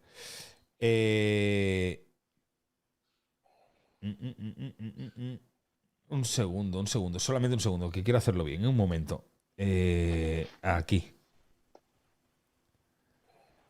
Ahí estáis. Ahora sí. Todo vuestro. Excelente. Vale. Bueno, pues bueno, Denise, la verdad esto que yo psicológicamente podemos llegar a la conclusión de que Daniel Sancho cometió lo que en un principio él dijo que había cometido y luego se retractó por cuestiones de abogado o lo que sea. ¿Cómo llegamos a esa conclusión? Muy buena pregunta. Te doy paso porque sé que tienes una teoría muy buena. Muchas gracias. No, y saben, cuando hablamos de Daniel Sancho, especialmente porque se ha vuelto bien polarizado, ¿verdad? Que incluso hay grupos ya específicos dedicados a defender su punto de vista, etcétera, etcétera. El problema que yo tengo con Daniel Sancho es que yo siempre que he hablado sobre casos, siempre tiendo especialmente cuando ha habido manipulación, mentiras, perjurio, cuando ha habido ocultamiento del cadáver, yo siempre tiendo a sesgarme a que el delincuente tiene un grado de psicopatía. Entonces yo lo hago como que por default. Por default digo, debe ser psicópata, ¿verdad? Porque tiene todos estos cuatro. Pero el problema con Daniel Sancho es que encima de que están todas estas cuatro cosas que yo siempre valoro, a medida que hemos ido aprendiendo más de él, se ha ido enriqueciendo más esa opinión que yo tengo de él. Porque, por ejemplo, yo solo sabía lo que sabíamos, ¿verdad? Que él había descuartizado el cadáver, que lo había ocultado, etcétera, hasta ahí. Después comenzó a aparecer el registro y los antecedentes delictivos que él había cometido, que es algo que veríamos específicamente en una persona psicopática, ¿verdad? Veríamos esa impulsividad adolescentesca de entre los 15 años de no poder controlar la agresividad, el haber maltratado a alguien, el haber agredido a alguien. Eso es algo que de libro veríamos a una persona con psicopatía que a sus 15 años pues tendría este historial de agresión, ¿verdad? Ahora, otra cosa que apareció es un estilo de vida completamente parasitario, en donde él dependía de la convivencia social que le rodeaba a él, ¿verdad? A veces era una persona, a veces era otra persona. Otro más que de hecho aparece en el inventario de Robert Hare como tal de psicopatía. Entonces, cuando yo veo todo eso y encima veo todas esas cosas que van saliendo, yo veo más enriquecido el perfil y ahora encima le agregamos que tenía múltiples relaciones de corto plazo con un montón de personas simultáneas, vidas paralelas, que también es otro otro criterio del inventario de Robert Hare. Entonces, cuando yo veo todo eso, a mí me provoca ¿qué decirles? Me provoca cierta sorpresa ver que se tenga más cuidado a la hora de decir si es o no psicópata, cuando yo, por lo que veo desde mi visera profesional, estoy más consolidando que estamos tratando con una persona psicopática. Además, encima tenemos el desmembramiento del cuerpo, que ya en sí mismo debería de darnos ciertas pistas. Y no es tanto, bueno, Isabel lo sabe, ¿verdad? Pero cuando nosotros hablamos de perfiles, no solamente estamos hablando de lo que creemos que pasó, porque una teoría científica, la belleza de una teoría científica es que podemos predecir lo que va a pasar, ¿verdad? ¿Y qué creen que esperaríamos nosotros cuando tenemos a un psicópata enfrentándose a la justicia? Que va a manipular, que se va a poner como la víctima, que va a decir que él no lo hizo, que va a decir tantos dimes que te diretes. Y es exactamente lo que está pasando. Entonces, la teoría parece predecir, entonces el perfil se vuelve más enriquecido, pues encima tenemos las asesorías que ha dado el doctor Borja, que me parecen excelentísimas, ¿verdad? Que al punto son cosas que yo ni Isabel no podríamos valorar, ¿verdad? Esas heridas de agresor, o sea, y tenemos eso encima. Entonces tenemos todo diferentes vértices de información que van y recaen en que muy seguramente estamos lidiando con una persona psicopática, ¿verdad? O una persona con el diagnóstico de psicopatía, para ya consolidarlo. Ahora, es cierto, ¿verdad? Por supuesto que no lo vamos a saber hasta que él sea completamente diagnosticado, hasta que con un papel no lo diga, ¿verdad? Pero yo siento que podemos decir estadísticamente que es bien improbable que él no caiga en esta tipología, ¿verdad? Entonces, eso para empezar, y después tú me preguntabas de las motivaciones. Pues el problema aquí es que si nosotros estamos hablando de una persona psicopática, las motivaciones son diferentes a las que cometería una persona, entre comillas, normal, ¿verdad? Una persona psicopática ya tiende a tener un grado de visión de la moralidad bastante baja y por lo tanto, pues, por cualquier cosa tienden a asesinar. De hecho, bueno, le digo, yo siempre que estoy con Triun, les digo que busquen una serie que se llama Hitman for Hire, que son un montón de series donde mujeres y hombres contratan a sicarios para matar a sus parejas o a sus esposas. Entonces, muchas veces este comportamiento psicopático es simplemente algo tan simple como no querer divorciarse, ¿verdad? Como no querer dar la custodia de mis hijos, como no querer no compartir lo que enviudecer, ponerle 7 seguros a mi esposo y después matarlo. O sea, son cosas que una persona normal jamás de los jamás le diría, ¿por qué mejor no solamente me divorcio y dejo a esta persona tranquila y en paz, ¿verdad? Entonces, cuando vemos que estamos lidiando con una persona psicopática, las razones se vuelven más superficiales, banales, absurdas, cuestiones ya netamente basadas o bien en el dinero o bien en alguna retribución de alguna forma, ¿verdad? Entonces, en el caso de Daniel Sancho y Edwin Arrieta, obviamente la tipología es un asesinato pasional, ¿verdad? Obviamente la tipología, el nombre está mal, ¿verdad? Porque no es que los asesinos amen a su víctima, ¿verdad? Sino que había una relación sexoafectiva entre los dos implicados, ¿verdad? Y muchas veces esta relación sexoafectiva termina o bien por una dádiva monetaria, es decir, había dinero de por medio, o yo le debía dinero, o yo no quería pagar, o quizás al matarlo yo me iba a quitar X o Y, ¿verdad? O bien había una suerte de retribución psicopática, ¿verdad? Que vendría a ser, ¿cómo decírselo? Me lo quito de encima porque era la manera más fácil de quitármelo encima, ¿sí? Así de sencillo. Esta persona está insistiendo de que quiere seguir conmigo, esta persona está insistiendo de que me quiere, de que me ama, yo ya tengo que hacer mi estilo de vida, tengo que... no está aceptando el borrón y cuenta nueva que yo suelo tener con todas las demás personas con las que me involucro, entonces simplemente acabo con él. Encima no sabemos cuán orgulloso estaba él de su sexualidad, no sabemos si esto es algo que él quiso ocultar como un capítulo de su vida que jamás tenía que ser revelado, ¿verdad? Entonces, simplemente razones tan banales, absurdas, superficiales, pueden haber llevado a cometer el delito como tal, ¿verdad? Tanto el dinero, la retribución, el no querer separarse, etcétera, etcétera. Entonces, ahorita los motivos están en veremos, ¿verdad? Porque está el juicio pasando, pero a mí me da que muy seguramente irían por ahí los tiros, ¿verdad? Especialmente si tenemos a una persona que el diagnóstico lo sigue encajonando cada vez más. Pero me gustaría saber qué opinas tú, ¿verdad? Y saber sobre las motivaciones. No, estoy totalmente de acuerdo contigo. Yo pienso que es un chico que tampoco su orientación sexual la tenía como un poco banal, ganaba dinero a través de ella, ¿no? Porque al final yo creo que esto es muy simple, aunque haya gente que lo complique mucho y tal. Quiero decir, ellos se encontraron por internet, a uno le gustaba la comida, al otro es un hombre de 44 años con un yogur guapísimo, monísimo. Para algunas personas, para otras no. Pero vamos, tenía tipazos, se cuidaba, hacía muay, no sé qué tal. De hecho, Edwin, antes de que le asesinaran, Edwin estaba empezando a hacer boxeo para cultivar un poco el cuerpo porque quería gustarle a Daniel, evidentemente. ¿Qué pasa? Pues que Daniel, pues eso, dinerito fresco y tal, porque Daniel, fíjate, yo conozco a una persona que llevaba a su hija al mismo colegio que Daniel, a una clase inferior. Tiene un año menos que Daniel. Wow. Y Daniel, pues era un chulito de clase, era el típico niño que lo tenía todo, que tenía un padre famoso, bueno, entre comillas, un abuelo muy famoso, con un carácter muy fuerte, aunque haya gente que me diga por qué dices eso, lo sé, porque le conocía de la clínica donde yo trabajaba.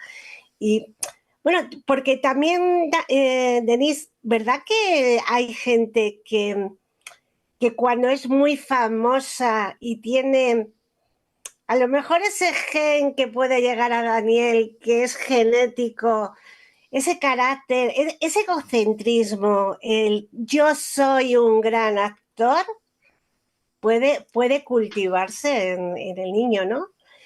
Y entonces Sí. era el típico niño que el abuelo le sacaba porque vivía con los abuelos, que conste que no vivía con los padres, que vivía con su abuelo y con su abuela, hasta que muere el abuelo, ¿vale? Y este niño se metía en todos los follones del mundo y siempre le salvaban. ¿Qué damos? Pues lo que es hoy en día Sancho. ¿Qué pensaba? ¿Que se iba a salir de rositas? ¿Qué pensaba? ¿Que la policía tailandesa es tonta? Yo solamente digo desde aquí, quiero decir una cosa, que la gente que esté a favor de que a Daniel Sancho no le caiga la pena capital o tal, que por favor les dejen de ayudar, de decir que la policía tailandesa es una corrupta, que no hay garantías en los juicios, porque es que lo van a crucificar antes de que llegue el juicio, pero con toda la razón del mundo, porque imagínate que un inglés, un americano nos llegue y nos ponga a nosotros diciendo que la policía o la justicia nuestra es lo que es. ¿Y por qué ese blanqueamiento que ha habido de la prensa en España, sobre todo, hacia Daniel Sancho? Bueno, pues mira, yo tengo mi hipótesis y yo sé que también Isabel tiene la suya. No, Pero no sé si quieres decir la tuya. No, contigo. No, empieza tu cariño. Perfecto. Mire, más bien mi idea era, obviamente yo estoy desde afuera, ¿verdad? Lo último que yo voy a decir es hablar sobre su país cuando no lo conozco. Puedes. Pero siento que una de las cosas que siempre ha pasado es nuevamente esta idea de que no solamente tenemos a personas psicópatas asesinas, psicópatas violadores, psicópatas estafadores, también muchas formas de psicopatía están en los medios de comunicación, quieras o no, ¿verdad? Y quizás esta misma forma de psicopatía es la que puede llevar a defender una postura totalmente impensable a la hora de poner a una víctima, por ejemplo, como el verdadero criminal y tener un eje moral bien bajo solo por tener más vistas, solo por ser el prime time, solo por tener más tiempo, al fin y al cabo, si ustedes se han dado cuenta, bueno, tú lo debes saber, Daniel, porque trabajas de esto, el clickbait es llamativo, ¿verdad? Tú dices una mentira y la gente cliquea en el video solo para ver qué está pasando. Pero también hay otra forma de clickbait, que es el rage bait, que es tú cliqueas algo porque te enoja lo que está diciendo ahí, ¿verdad? Entonces, muchos medios de comunicación saben eso, que tú vas a cliquear en algo que te parece algo impensable, ¿verdad? Entonces, es como que para tirarte la carnada, para que tú caigas y tú le des el clic y ellos ganen la publicidad, ¿verdad? Y al fin y al cabo, esta clase de dádiva monetaria lleva a esta clase de comportamientos en donde yo voy a tomar una postura completamente impensable para defender a esta persona. Encima, obviamente, está lo que todos los psicólogos han dicho que es algo, me parece estupendo, es el efecto halo. Ahora tenemos a un muchacho que era bien parecido, tenemos a un muchacho joven, entonces la gente puede ponerse detrás de esta persona y defenderla, ¿verdad? Y encariñarse. Entonces, y esto ha pasado, Isabel lo sabe muy bien, o sea, pasó con Ted Bundy, pasa con mujeres, pasa, incluso, de hecho, escuchaba a Triunfo el otro día que Miguel Carcaño le pasó el mismo problema a él en la cárcel, ¿verdad? Entonces, el hecho de que este efecto halo, pues, lleva a que la gente, pues, idolatre o cree cultos alrededor de asesinos y encima tenemos a la prensa, pues, aprovechando toda esa convulsión social para ganar más dinero, etcétera, etcétera. y tenemos el cóctel perfecto para el blanqueamiento, ¿verdad? Para la manipulación mediática, etcétera, etcétera. Y no digo yo que tengamos la verdad absoluta, todos tenemos sesgos, obviamente, ¿verdad? Pero cuando el sesgo es tan claro, tan evidente, tan, no sé, poca vergüenza, yo siento que dice mucho, ¿verdad? Del objetivo de ese medio de comunicación como tal. A menos es mi opinión, ¿verdad? Desde mi humildísima opinión. En España casi todos, ¿eh?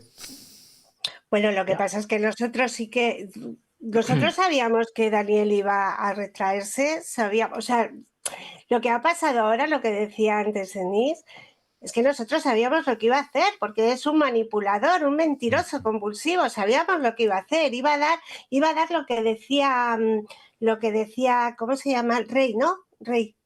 Sí. El que nos ha mandado Oscar Rey, el Rey audio. Oscar. Oscar perdón, Rey. el perdón del rey, estaba pensando en Tailandia, disculpen. No. Bueno, pues es lo mismo. O sea, dar la vuelta a la tortilla, ¿vale? Y cómo encandilan a la gente diciéndolo, porque vamos a ver, y ahora quiero que ahora te digo, entra al vídeo, porque vamos a hablar un momento del crimen de Piot. Perfecto, ¿Te acuerdas, no? Del crimen de Patrick Nogueira. Porque no es el único crimen que se ha blanqueado, ¿verdad? Vamos a pasar a pantalla y vamos a ver, esto es un extracto de tu canal, Distinto Criminal, es un extracto que sacaste de la televisión Castilla-La Mancha, si no me equivoco.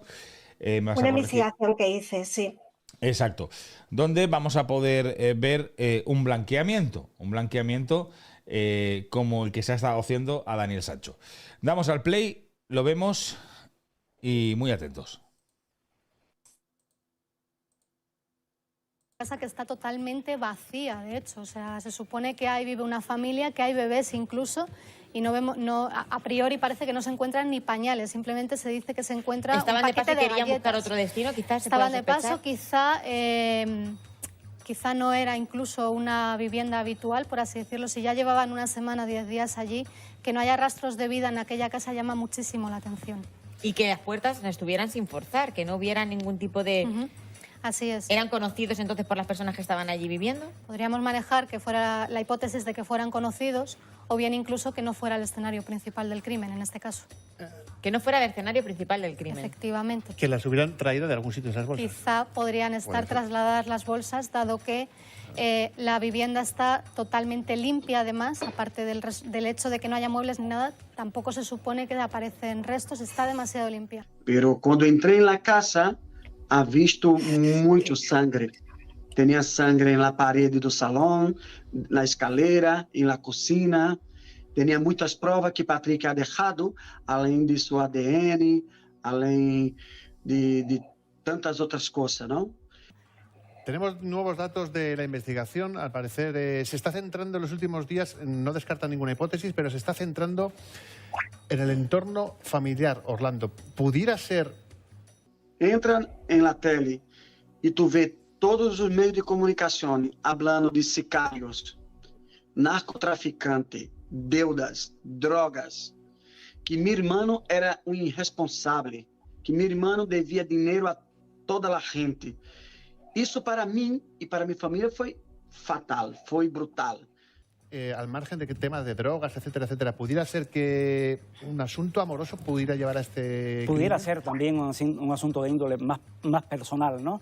Porque este tipo de crimen, cuando se trata justo de cuenta con una deuda grande, no tiene la suficiente entidad para llegar a esa atrocidad, ¿no? Pero un crimen pasional puede llegar a esta atrocidad. No pasional, lo digo personal, una deuda personal, no de tráfico de droga. El padre de ella era un conocido. Vale. Hasta aquí. Vemos bastantes similitudes con lo sucedido con Daniel Sancho. Primero, aquí tú, Isabel, nos lo podrás explicar mejor, que tú eres la encargada de haber hecho este documental en tu canal, que se llama Crimen de Piot, Hemeroteca, para quien quiera ir a verlo, en el que aquí las similitudes son bastante claras. Estamos hablando de que están diciendo, por ejemplo, escucha la palabra narcotráfico. A la víctima le intentan involucrar con el narcotráfico, como han hecho desde aquí, desde España, también con Edwin Arrieta. Exacto. Ese es lo mismo, es lo mismo. O sea, yo conozco mucho a Wolfram. Wolfram es el tío de Patrick Nogueira, el asesino de Piot, que descuartizó. Otra cosa que dicen, que una persona no puede descuartizar un cuerpo, ¿vale? Con no sé qué y no sé cuántos, que tiene 29 años, que es cocinero y tal y cual, y Patrick Nogueira con 19 años descuartiza a su tía, a su tío, y le corta el cuello a sus dos sobrinos de 4 y 1 año. Hostia. El crimen de Piot, Sí, ¿verdad, sí, Denis? sí. Tú lo conoces también. Igual Fran lo cuenta, os invito a que veáis la entrevista porque te pone los pelos de punta, Es un hombre maravilloso que ha podido, la verdad es que yo muchas veces digo, Wolfram, por favor, o sea, ¿cómo puedes, cómo ha podido superar todo esto? Porque es trágico. Date cuenta que había criado a Patrick como si fuera su hermano, como su hijo pequeño. Marcos, al que descuartizó, tanto que hablan de es que Edwin, que tal y que cual, Marcos había dormido con Patrick en la misma cama, se habían criado todos juntos porque eran familia. Era el hermano de su hermana, era el hijo de su hermana, el nieto de su madre y era su propio sobrino. O sea, y este chico con 19 años descuartiza a dos personas en menos de una noche, entre un trocito de una tarde y un trocito de una noche, porque no cogen dentro de las bolsas y los descuartiza a los dos. Ahora, que me vengan a mí contando de que Daniel Sancho no pudo descuartizarlo y por lo que los cuchillos y tal. ¿Sabes lo que hizo? Es que es muy fuerte, ¿vale? No sé si a la gente se va a ir corriendo, pero les coge y con unas tijeras de podar los cortó y como no podía descuartizarlo, lo hizo con las manos. O sea, arrancando trozos. Los partió con las manos para poderlos meter dentro de las... No los descuartizó como a Edwin en 19 trozos, porque Edwin lo que hace, y eso lo hablamos el otro día con esto, es muy fácil descuartizar, y eso lo hablé yo con mi carnicero, y bueno, mi hijo que hizo cocina, que te lo dije el otro día, está muy claro. O sea, a un cocinero lo primero que hacen es ponerle a cortar pollos y lo diseccionan por las articulaciones. Y por las articulaciones no necesitas gran cosa.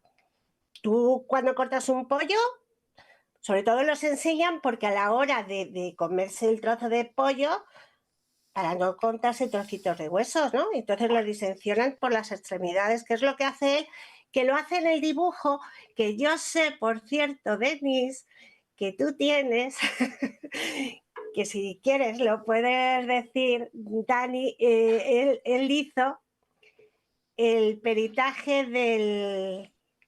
Yo también lo hice, pero yo sé que además en la web que tiene Triun hiciste el peritaje, tienes un artículo del peritaje de ese dibujo que hace Daniel y nos enseña a la policía. Dani, ¿nos da tiempo a que hable un poquito de él?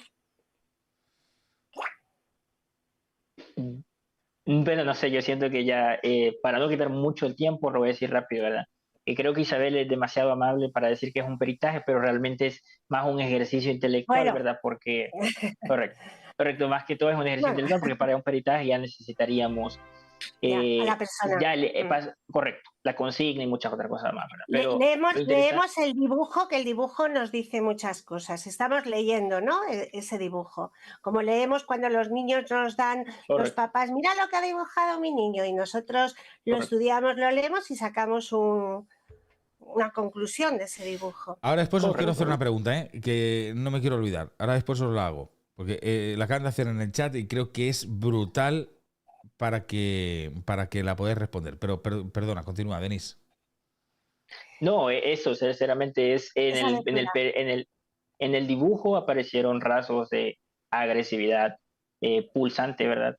Casi como 3 rasgos aparecieron en el dibujo. Entonces es algo coincidente, ¿va? Que después descubramos que realmente venimos de una persona que tiene historial de ser una persona altamente agresiva, ¿verdad?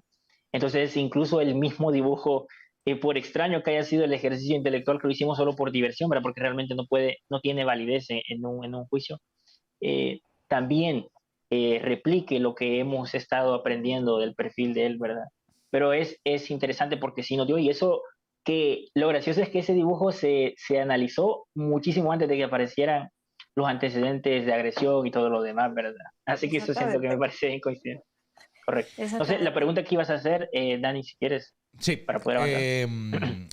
¿Os acordáis que Edwin había grabado un documental años antes en el cual, no sé si lo habéis visto en Discovery, Sí. en el cual se le ve a Edwin matando y descuartizando en una bañera a una persona, ¿no?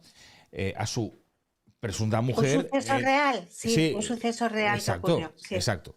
Entonces la pregunta que nos hacen es, ¿creen que él hizo lo que había hecho Edwin en la película que hizo?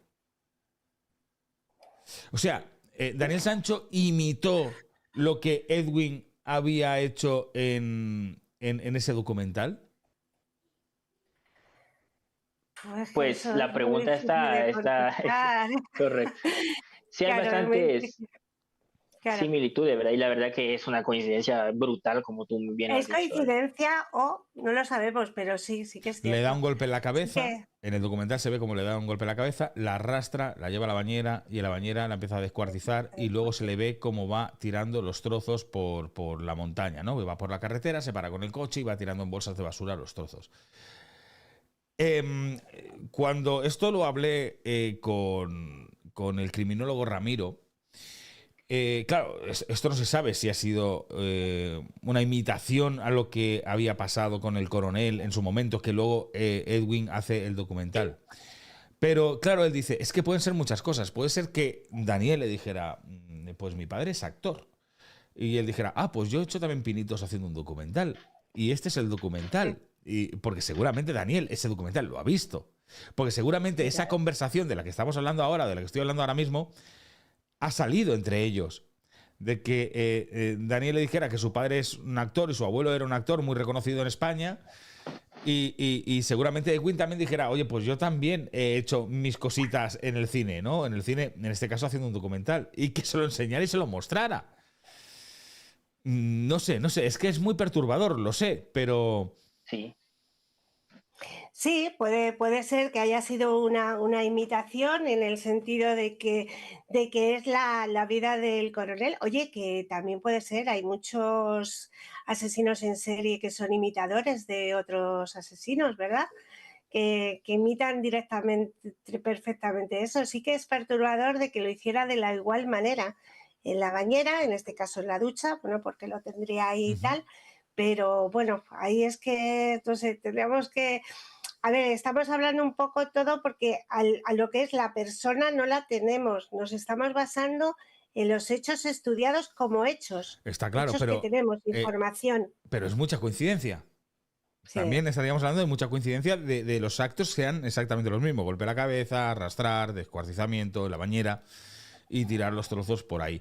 O sea, sería... Yo creo que es bastante plausible lo que tú mencionabas con ese criminólogo, ¿verdad?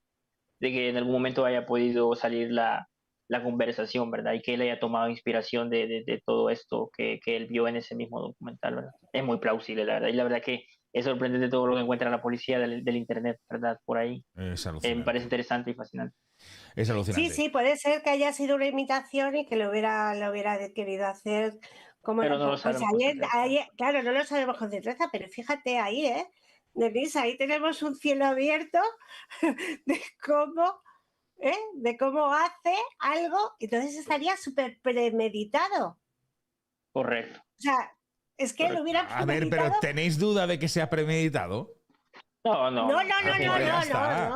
pero te digo que no premeditado de cuando va a viajar a Tailandia. No, o sea, desde el principio. De mucho antes. De mucho Correcto. antes. De mucho antes. Por aquí era punto. En fin, estamos llegando ya al final del directo. Os quería hacer solamente también una pregunta. ¿Cómo se puede desactivar a un psicópata si lo tienes cerca? Quiero decir, ¿cuáles son sus puntos débiles para conocerlos? De acuerdo, miren, esta pregunta es extremadamente importante y creo que todos los seres humanos deberíamos aprenderla. a cómo responder esta pregunta. Fíjense que específicamente cuando yo trabajo con pacientes que tienen o historial de haber estado con parejas que las hayan abusado emocional, física, sexualmente, siempre hay hacemos un pequeño paréntesis para dedicarnos a trabajar un eje en donde hablamos de las conductas narcisistas y cómo aprender a identificar estas red flags. Y yo creo que una de las conductas más importantes que ustedes tienen que tener presente es la minimización, el gaslighting, de lo que hemos hablado, ¿verdad? De minimizar todos mis problemas. El stonewalling, ¿verdad? Esta ley del hielo de que te bloqueo, ya no hablo contigo, te anulo, etcétera, etcétera, ¿verdad? El victimizarme yo por los problemas que hay en la relación, etcétera, etcétera. Antes de saber qué hacer, tenemos que aprender a identificar las señales de alerta, ¿verdad? Una vez que hemos identificado las señales de alerta, pues entonces ya podemos empezar a trabajar. Y yo creo que un paso esencial, un punto débil para la mayoría de tanto narcisistas como psicópatas es tener una red de apoyo enriquecida, porque una de las cosas que la mayoría de narcisistas y psicópatas hacen es que marginan a su víctima, ¿verdad? Las alejan de su familia, las alejan de sus amigos, las alejan de todo su entorno y las tienen como una posesión solo para ellos, ¿verdad? Entonces, uno de los puntos débiles de un psicópata es siempre tener una red de apoyo que estén ahí para mí, amigos, familia, conectarme con los demás, no centrar mi vida en esta persona, ¿verdad? Porque eso puede llevar a graves consecuencias, ¿verdad? Entonces yo creo que lo más importante y radical que una persona puede hacer para anular a un psicópata es estarse rodeado de las personas adecuadas y no marginarse, no aislarse, no centrar su vida en este ser humano y por supuesto que nunca está de más, ¿verdad? Porque nosotros vivimos de esto, ¿verdad? Por favor, pasen su proceso terapéutico, ¿verdad? La mayoría de personas psicópatas y narcisistas se alimenta de las personas con apego ansioso, con codependencia emocional, con personas con traumas psicológicos no superados. Entonces, este es el tejido en el que ellos crecen y se alimentan. Y si ven a una persona vulnerable, con baja autoestima, es a donde van a apuntar. Ellos no andan apuntando a gente que es independiente, autónoma, etc. Claro. Correcto. Entonces, también ahí podría radicar uno de los puntos fuertes para poder salir adelante y dejar a una persona atrás. Psicópata, ¿verdad? Y si quieren, pues ya podemos dedicar un poco más en otra ocasión para esas cosas de una autoestima saludable. Y no sé si Isabel me puede, por favor, ayudar ahí con la respuesta, ¿verdad? No, sí, lo primero que hacen es aislar a la persona, van a cazar a la persona más sumisa de la que encuentran. Esto es como los de... Si es que está en la naturaleza, ¿no? Cuando una leona van a cazar a una cebra, bueno, unas cebras o unos cíclopes o esto, de lo que van las estas, ¿a quién va por ella? ¿A quién va? ¿Va por la fuerte, a por la grande, a la que corre más? ¿A por quién va? A por la más débil, sí. Y eso lo hacen ellos, Van a por la débil, la aíslan, las llenas de mentiras, la dicen primero que son preciosas y maravillosas y que es lo mejor que han tenido en el mundo. Y poco a poco van diciéndolas que no sirven para nada y que sin ellos no son nadie. O sea, es que todo eso, y cómo las aíslan, cómo las dejan, aíslan o aíslen. Quiero decir, no es mujer-hombre. O sea, yo hablo de mujer-hombre, ¿vale? Que da lo mismo. Incluso niños, padres con niños, hijos con padres, O sea, hablo de todo el mundo. ¿Cómo lo aíslan? ¿Cómo las dejan solas? ¿Cómo las menosprecian? ¿Cómo la quitan esa autoestima? Esa poca autoestima que tienen porque ya vienen deterioradas de antes y entonces van a por la víctima más débil. Siempre la encuentran, son muy inteligentes, son muy mentirosos, son muy manipuladores y los manipulan de tal manera que los dejan totalmente destrozados. O sea, tú cuando coges a esas personas y te vienen a la consulta, ¿cómo las tienes que reconstruir, verdad, Denise? Correcto. Vienen destrozadísimos. Vienen con una falta de autoestima, no valen para nada, quieren irse a otro mundo, ¿verdad? Tienen esa necesidad de esos cortes que se hacen, esas autolesiones tan fuertes. Isabel, para terminar, te quería preguntar, porque nos basamos mucho en el criminal y no tanto en la víctima. Los padres de Ewin, por ejemplo, ¿cómo se tiene que tratar psicológicamente a esos padres, a esas víctimas que han sufrido la pérdida de su hijo de la manera en que lo han sufrido? O sea, ¿qué trabajo se tiene que hacer detrás de estas personas para que su vida vuelva a ser normal? Mira, Nunca va a ser normal, está lo claro, que- pero intentar al menos lo más Sí, normal posible. pero ¿sabes lo que tienen este tipo de personas? Por ejemplo, lo que le ha pasado a la familia de Diot, de Wolfram, o la familia de Edwin, que son muy religiosos, son muy católicos. Entonces ellos se agarran a la fe. Entonces es mucho más fácil tratar a una persona que tiene esa fe, ¿verdad, Denise? Que se agarra a algo, a Dios, a esa fe, que otras personas, por ejemplo, que pueden llegar a tener esa fe y que les pasa una desgracia y al revés. Dicen, pero ¿cómo puede existir Dios si mira lo que me ha hecho esto, tal? Y entonces retroceden sobre eso. Y claro, ahí tienes que hacer una terapia diferente. Pero, por ejemplo, en el caso de Edwin y en el caso de Wolfram, si veis la entrevista de Wolfram, él mismo lo cuenta y ojalá que el día de mañana podamos tener esa entrevista con Darling o con los padres, bueno, los padres son muy mayores, pero con Darling, para ver cómo pero es el agarrarse a la fe. Es muy difícil, es muy difícil, son muchos años de terapia, muchos años, para que vivan o sea, dejen el dolor y hacer sobre todo que cierren bien el duelo, ¿verdad? El cerrar ese duelo, el que acepten lo que ha ocurrido, es muy importante, porque si tú no cierras bien ese duelo, ¿verdad? Cada vez que pase algo, ese dolor se magnifica mucho más. ¿Estás de acuerdo, Denise, conmigo? No, es excelentemente, perdón, una excelente respuesta. Y sabes que acabas de mencionar algo que es muy interesante, que es que ese paso en el duelo de las etapas, ¿verdad? De pasar la etapa del duelo más dolorosa es la resignación, ¿verdad? Donde yo acepto, ya perdí a mi ser querido. Y esa resignación es tan dolorosa que si no se tuviera una fe, en el caso de estos padres, o sea, muchas personas se quedan en esa etapa y no logran la aceptación, ¿verdad? Porque se sienten que el destino les ha fallado, que Dios les ha fallado, que la providencia les ha fallado. Entonces, el hecho de que tengan esta fe a que aferrarse y decir, mi hijo está en un mejor lugar o mi hijo se fue porque el plan era así del creador, es algo que para cerrar ese duelo es extremadamente importante y como tú dijiste, ¿verdad? Cada persona es diferente, cada duelo es distinto, pero en el caso de ellos, pues obviamente va a ser extremadamente delicado por la parte mediática, porque no se ha podido todavía dárseles el respeto para poder tener el sagrado duelo, ¿verdad? Poder hacer ese paso de la resignación a la aceptación, ¿verdad? Entonces, eso, pero sí estoy completamente de acuerdo con lo que dijiste, Ismael. Bueno, queríamos entrar más dentro de la mente de un psicópata y creo que lo habéis resuelto perfectamente. Muchas gracias. Denise, es un placer, es la primera vez que estás aquí, es un placer que nos hayas acompañado. Si luego te repasas el chat, verás que la gente está súper agradecida por la manera de explicar, la manera de hacer y Te eso, lo agradezco mucho. Eso lo agradece muchísimo la gente, que seáis muy amenos a la hora de poder explicar todas estas cosas, ¿no?, que tanto nos pueden llegar a interesar. Ya os he dicho, ayer dije que ibas a venir al canal y que eras un crack. Ya sabes que yo te adoro, yo te adoro. O sea, te lo agradezco mucho, Isabel, la verdad. Es cierto. Compañero, ¿no? Que para eso somos compañeros de profesión. Doy fe. Y a Sí, Isabel, correcto. y a Isabel ya la conocéis perfectamente, que ya ha estado por aquí también con nosotros.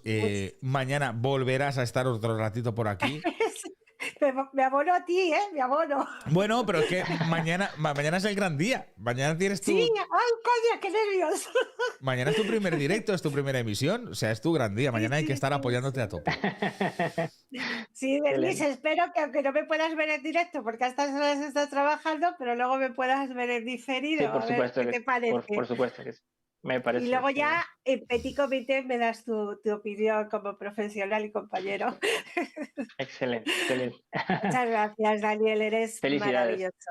Muchas gracias. Gracias, Denise. A los dos por haber estado y Denise, espero verte otra vez más por aquí y comentar más temas de estos que tanto nos llegan a apasionar. Muchísimas gracias. Muchas gracias. De verdad tesoro la oportunidad y mi puerta está abierta. Muchísimas gracias a Isabel por extender su invitación y les invito a que la acompañen ahí en ese viaje a la mente psicopática en su canal, ¿verdad? Que que tiene. Bueno, una cosa, Denise, perdonad que se me había olvidado. Por favor, di tu canal. Tú tienes un canal. Hombre, sí, por favor. A veces se me va la escucha cuando estamos hablando. Es que nunca hablas de tu canal y tienes un canal maravilloso. Es que se me había ido totalmente. Por favor, di cómo se llama tu canal y por favor que lo siga la gente. Se lo agradezco, te lo agradezco mucho, Isabel. El nombre es Academia de Platón. Ahí he hecho un par de videos sobre la psicopatía, hice un directo dedicado a Daniel Sancho, el caso de Daniel Sancho.